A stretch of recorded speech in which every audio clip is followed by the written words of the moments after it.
نقول جميعا نستغفر الله العظيم، نستغفر الله العظيم.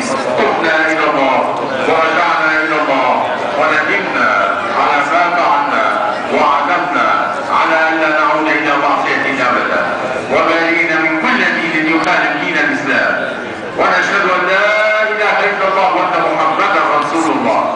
بسم الله الرحمن الرحيم. يقول المولى عز وجل في كتابه العزيز: ومن آياته أن خلق لكم من أنفسكم أزواجا لتسكنوا إليها وجعل بينكم مودة ورحمة. صدق الله العظيم. ويقول الحبيب المصطفى صلى الله عليه وسلم في حديثه الشريف: تناكحوا تكاثروا فإني مباح بكم الأمم يوم القيامة. صدقت يا رسول الله. ويقول عند الحبيب المصطفى صلى الله عليه وسلم في حديثه الشريف موضحا لنا: الزوجة الصالحة تطرح المرأة لأربعة: لدينها ومالها وجمالها ونسبها، فاصبر ذات الدين تربت يداك. صدق رسول الله صلى الله عليه وسلم.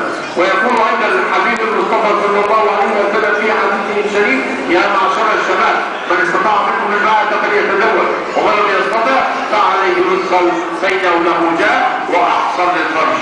صدق رسول الله صلى الله عليه وسلم. بسم الله الرحمن الرحيم. بسم الله الرحمن الرحيم.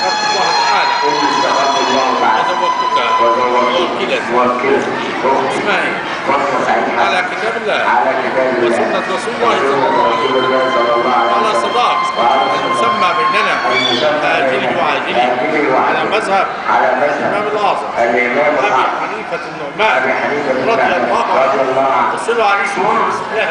بسم الله الرحمن الرحيم. إن استغفرت الله تعالى وقبلت الزواج من موكلة اسمها لنفسي وبنفسي على كتاب الله وسنة رسول الله صلى الله عليه وسلم على صداق المسمى بيننا آجله وعاجله وعلى مذهب الإمام الأعظم أبي حنيفة النعمان رضي الله عنه.